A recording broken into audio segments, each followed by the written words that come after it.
하나님 말씀 사도행전 13장 13절에서 16절 그리고 23절에서 30절까지 말씀입니다. 하나님의 말씀을 받기 위한 우리의 마음의 고백을 드리겠습니다.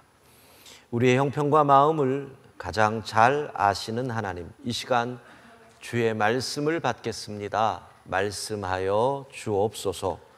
내가 주님의 계명을 소중히 간직합니다. 얼마나 사랑하는지 주님의 계명에 흠뻑 빠져듭니다. 아멘. 사도행전 13장 13절에서 16절 교독하겠습니다. 하나님의 말씀입니다. 바울과 및 동행하는 사람들이 바보에서 배를 타고 밤빌리아에 있는 버가에 이르니 요한은 그들에게서 떠나 예루살렘으로 돌아가고 그들은 버가에서 더 나아가 비시디아 안디옥에 이르러 안식일에 회당에 들어가 앉으니라. 율법과 선지자의 글을 읽은 후에 회당장들이 사람을 보내어 물어 이르되 형제들아, 만일 백성을 권할 말이 있거든 말하라 하니 바울이 일어나 손짓하여 말하되 이스라엘 사람들과 및 하나님을 경외하는 사람들아 들으라. 23절입니다. 교독합니다. 하나님이 약속하신 대로 이 사람의 후손에서 이스라엘을 위하여 구주를 세우셨으니 곧 예수라. 그가 오시기에 앞서 요한이 먼저 회개의 세례를 이스라엘 모든 백성에게 전파하니라. 요한이 그 달려갈 길을 마칠 때 말하되 너희가 나를 누구로 생각하느냐? 나는 그리스도가 아니라 내 뒤에 오시는 이가 있으니 나는 그 발의 신발끈을 풀기도 감당하지 못하리라 하였으니 형제들아, 아브라함의 후손과 너희 중 하나님을 경외하는 사람들아, 이 구원의 말씀을 우리에게 보내셨거늘 예루살렘에 사는 자들과 그들 관리들이 예수와 및 안식일마다 외우는 바 선지자들의 말을 알지 못하므로 예수를 정죄하여 선지자들의 말을 응하게 하였도다. 죽일 죄를 하나도 찾지 못하였으나 빌라도에게 죽여달라 하였으니 성경의 글을 가리켜 기록한 말씀을 다 응하게 한 것이라. 후에 나무에서 내려다가 무덤에 두었으나 하나님이 죽은 자 가운데서 그를 살리신지라. 아멘.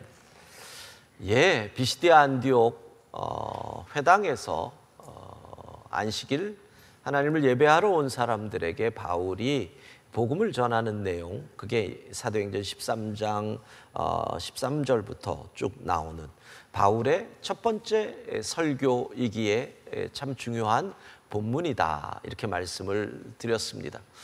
바울은 마찬가지입니다. 베드로, 스데반의 설교와 같이 하나님의 구원의 계획을 설명을 해 나아갑니다. 그 하나님께서 우리 민족을 택하시고 모세에게 율법을 주시고 그 가운데서 왕국을 세우시고 다윗의 후손 가운데서 예수 그리스도를 우리에게 주셨다라고 하는 구원의 계획을 설명을 하는데, 이 본문을 읽어가다 보면 이런 바울의 궁금증 같은 것을 볼 수가 있습니다. 바울은 무엇을 궁금해하느냐 이거죠. 유대인들은 안식일마다 회당에 모여서 선지자들의 가르침을 배우고 암송하기까지 하는데 왜 그럴까? 유대인들은 그렇게 하나님의 말씀을 열심히 공부하고 외우고 그러는데 왜 어떻게 예수님을 죽일 수 있었을까? 바로 그 질문을 하는 겁니다. 우리가 흔히 요즘 많이 듣는 이야기 같지 않습니까? 같은 교회 사람들에게도 그런 마음을 가질 때가 있습니다. 저 집사님은 하나님의 말씀은 무지 잘 아는 것 같은데 왜 저렇게 살까? 이런 거. 지금 이 시대가 한국 교회에 던지는 많은 질문, 전 세계 교회 가운데 가장 열심히 있고 잘 모이는 한국 교회 성도들인데 왜 삶은 그러니? 비슷한 질문입니다. 우리는 간혹 이런 얘기도 하지요. 쟤는 교회에 열심히 다니는데 웬 거짓말은 저렇게 하냐? 바로 이와 같은 겁니다. 안식일마다 회당에 나와 열심히 말씀 배워 말씀을 다 암송하기까지의 근데 왜 저래? 바로 그거지요. 거기에 대해서 사도 바울이 이것 때문이다라고 답을 줍니다. 27절 같이 읽어봅니다. 예루살렘에 사는 자들과 그들 관리들이 예수와 및 안식일마다 외우는 바 선지자들의 말을 알지 못하므로 예수를 정죄하여 선지자들의 말을 응하게 하였도다. 여러분, 이거 참 중요한 구절입니다. 바울은 이렇게 얘기합니다. 너희가 열심히 배웠다, 외우기까지 했다, 근데 알지 못했다. 이해가 되십니까? 너희가 배웠는데 본질을 몰랐다. 알기는 아는 것 같은데 제대로 못 알아서 선무당이 사람 잡았다. 차라리 몰랐으면 괜찮을 텐데 그냥 껍질만 알아서, 그러니까 알기는 알았는데 행함이 없는 알미였다. 그 이야기를 합니다. 안다, 외운다, 지식을 구별해 봅시다. 여러분, 지식도 산 지식이 있고 죽은 지식이 있습니다. 요즘 젊은 사람들을 보면 우리 때랑 참 다릅니다. 영어를 참 잘하더라고요. BTS의 애들 보면 다 토종들인데 어떻게 그렇게 영어를 잘해요? 미국에서 7년을 살고 공부하고 저도 영어가 그렇게 안 되는데 걔들은 미국에서 산 경험도 없는데 어떻게 그렇게 영어를 잘한대요? 그런 겁니다. 저희 때 공부, 문법, 성문 기본 영어, 성문 핵심 영어, 성문 정통, 뭐죠? 성문 종합 영어, 문법, 또 단어. 근데 미국 사람 앞에 서면 입을 한 번도 못 엽니다. 죽은 지식. 그렇게 되는 거. 지식도 죽은 지식이 있고 산 지식이 있습니다. 또 지식이 죽이는 지식도 있고 살리는 지식도 있습니다. 법률적으로 상식과 지식이 풍부합니다. 지식입니다. 근데 내 지식이 이웃의 어려운 사람, 법을 몰라서 당한 사람에게 도움을 줍니다. 그래서 그 길을 열어줍니다. 살리는 지식입니다.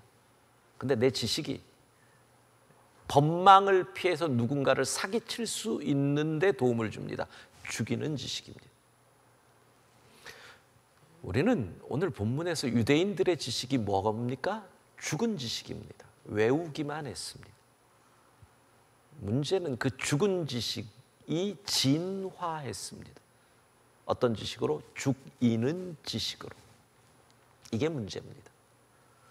죽은 지식인데 그것을 확신합니다. 산 지식으로.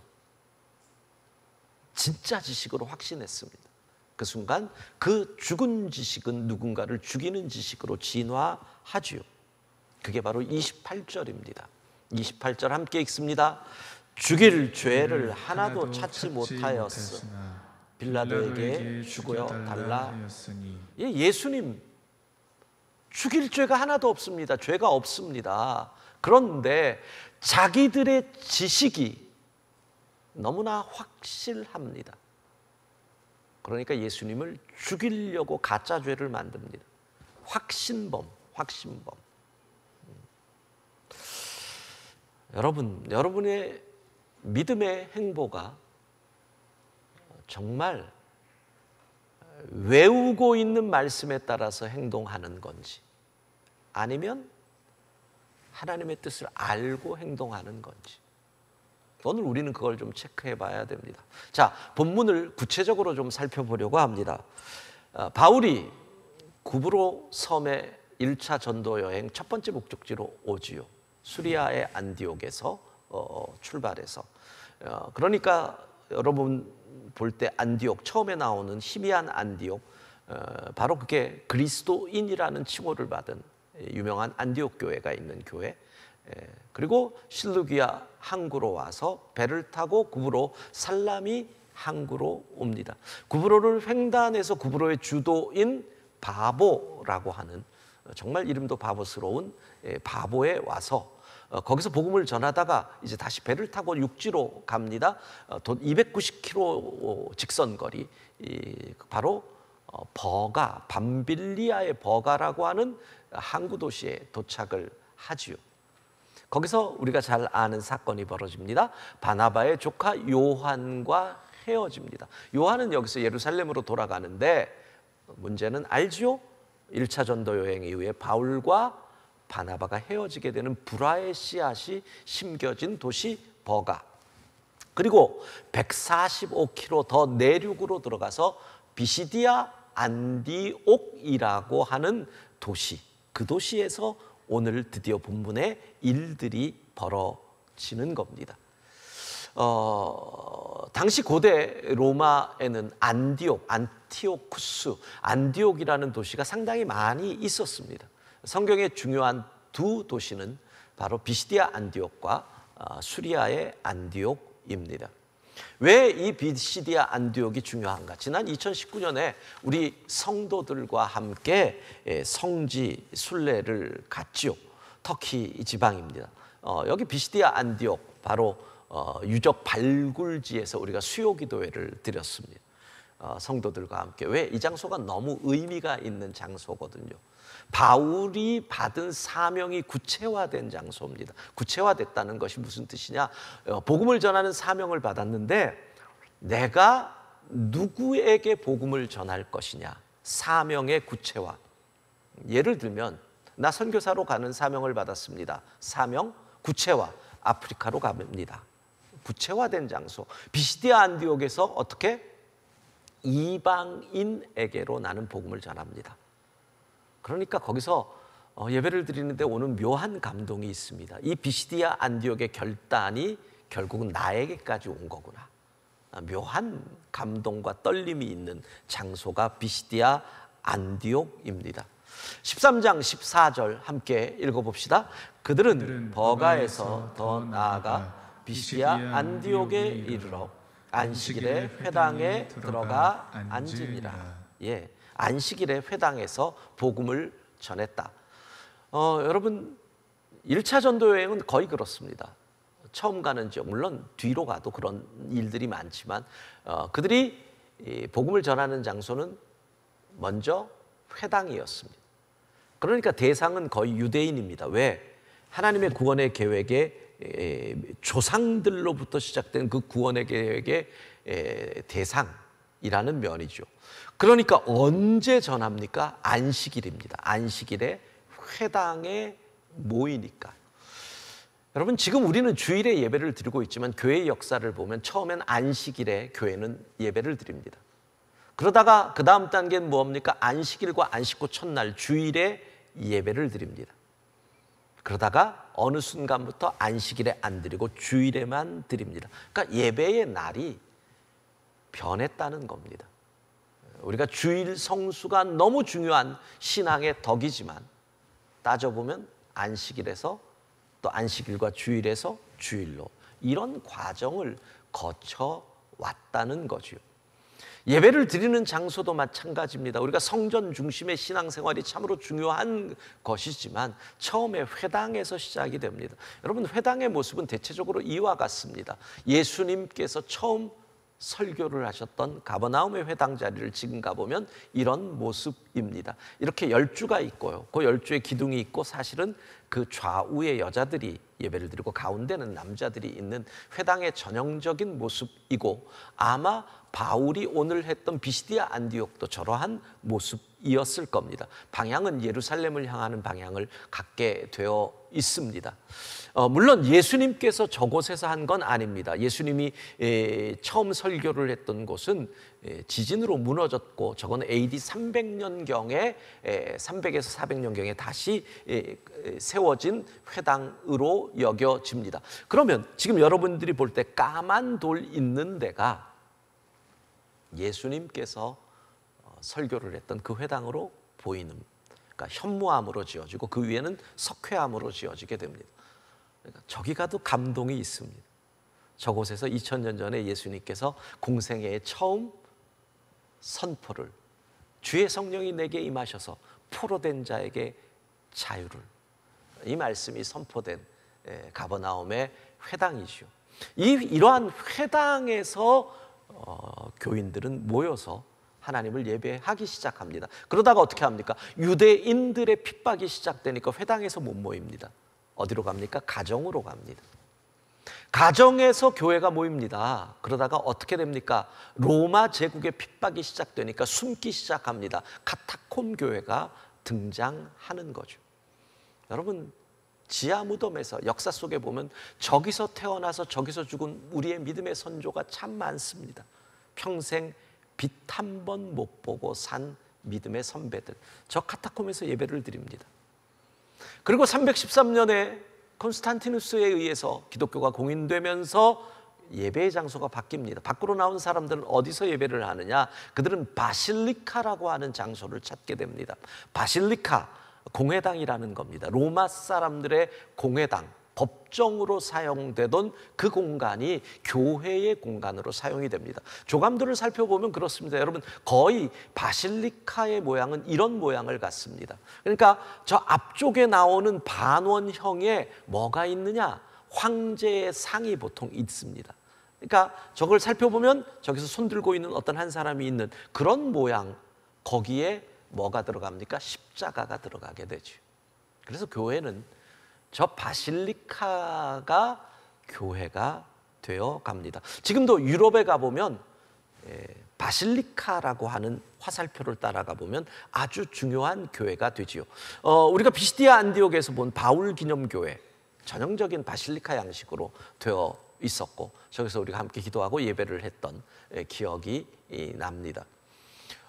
여러분, 왜 이런 이야기를 길게 하느냐? 우리의 신앙에 있어서 참으로 중요한 덕, 주일 성수, 성전 중심의 신앙. 그런데 역사를 보면 이날이 그날이 아니었고 이 장소가 그 장소가 아니었다는 겁니다.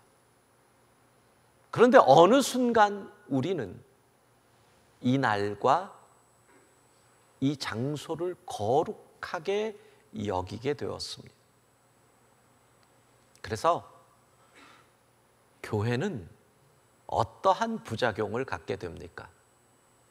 이 날에, 이 시간에, 이 장소에 하나님을 가둬두게 됩니다.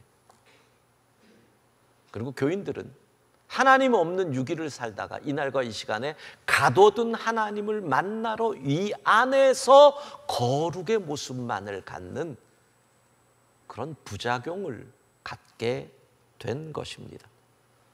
코로나19는 바로 이 우리의 신앙을 기본부터 흔들어 버렸습니다. 그래도 일주일에 한 번이라도 이곳에 와서 거룩을 흉내내야 되는데 오지 못하게 됐습니다. 우리의 신앙이 기본부터 흔들리게 되었다는 겁니다. 왜 그럴까요? 신앙을 외웠습니다. 알지 못하고. 외우기만 하고 하나님의 뜻을 알지 못하고 이것이 진리다 그러고 그렇게 왔던 겁니다. 죽은 지식, 죽이는 지식. 한번 생각해 봅시다. 자, 우리 교회에서 오래 사역을 했다가 4년 전인가요? 5년인가 좀 헷갈리는데 스위스 제네바로 간 박영진 목사님 아시죠? 박영진 목사님이 제네바 한인교회 담임 목사로 있습니다. 그런데 제네바 한인교회가 예배드리는 공간이 다른 교회를 빌려서 예배를 드립니다. 그러면 질문이 나옵니다.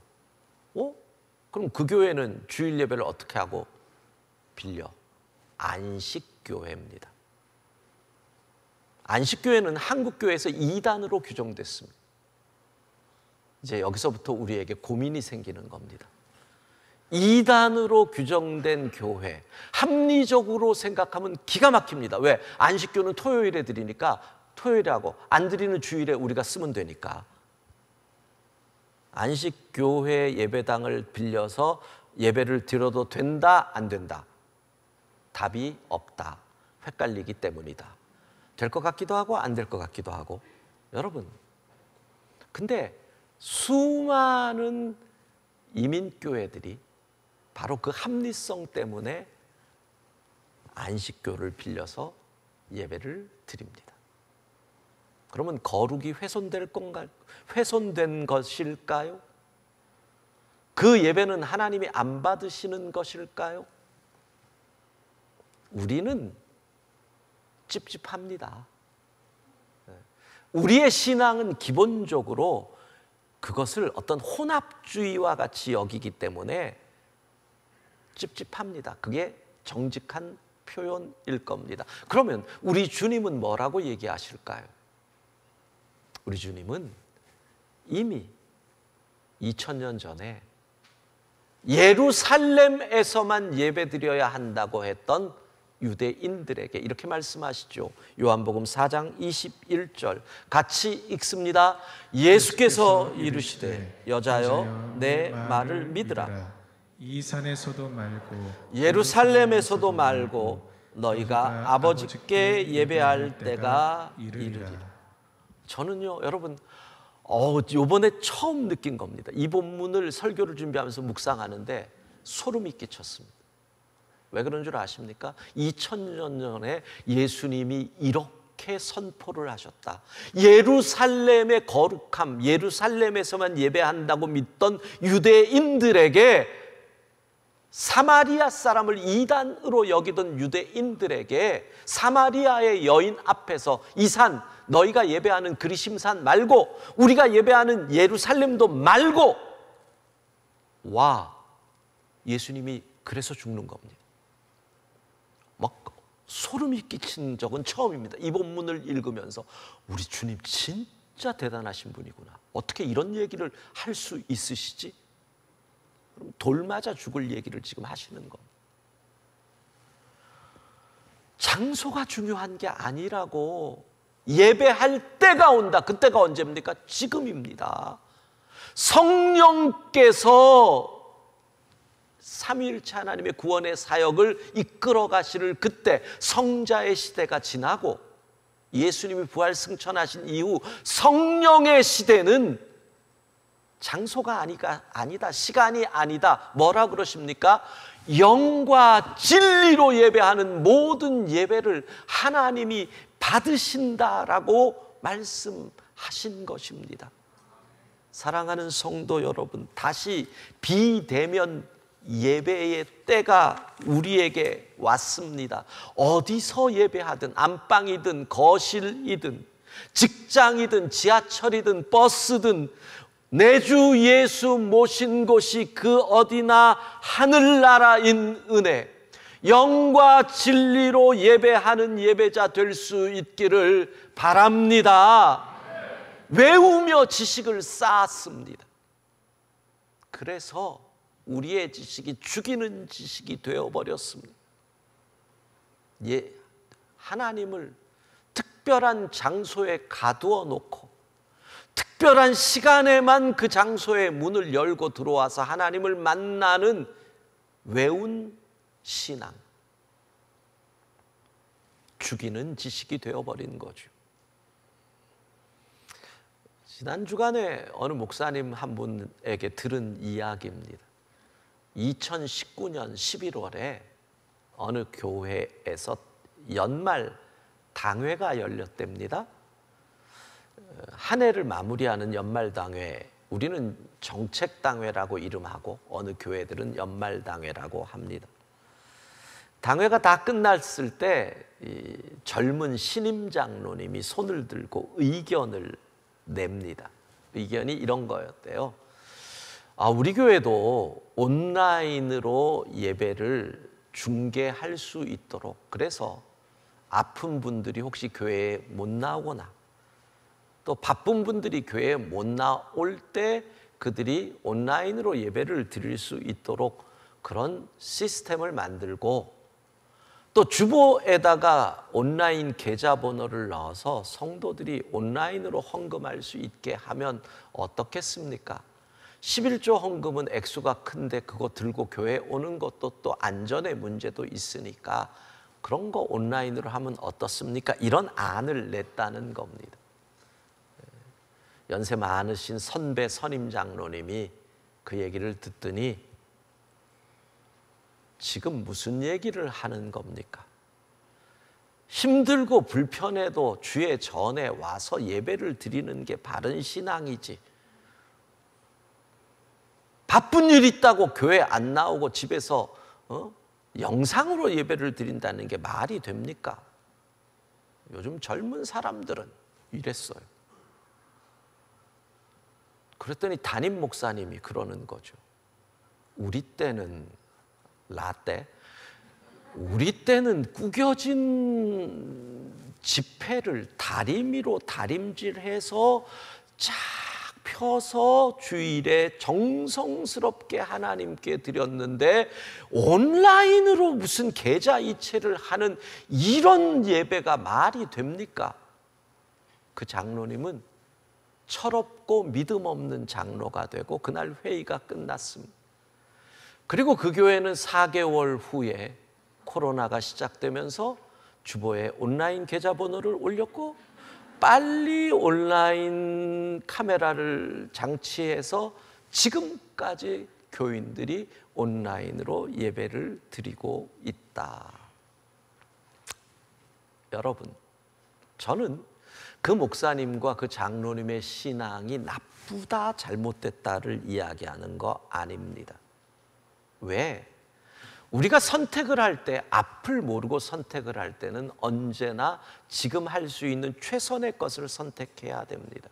근데 문제는 그 선택을 진리라고 여기게 될 때 죽이는 지식이 됩니다.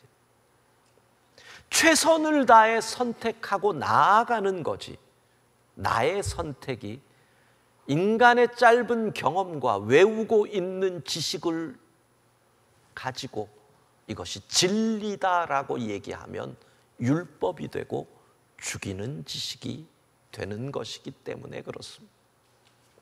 사랑하는 성도 여러분, 죽은 지식이 율법화되면 죽이는 지식이 됩니다.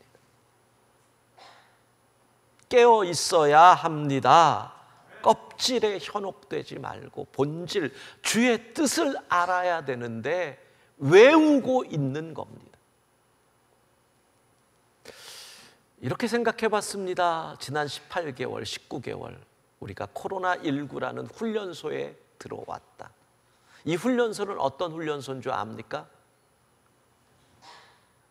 특정한 시간과 특정한 장소에 하나님을 가둬놓고 우리가 그때만 가서 그 문을 열고 하나님을 만났던 한국 교회의 잘못된 신앙을 바꾸는 훈련소.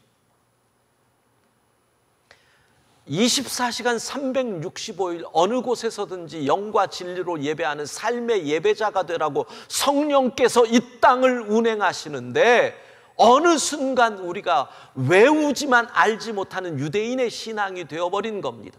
하나님을 성전에 가두어버리고 코로나19를 통해서 다 흐트러 놓으시는 것. 그게 아니야. 삶의 예배자가 돼. 주님이 그렇게 우리를 지금 흩어 놓으십니다.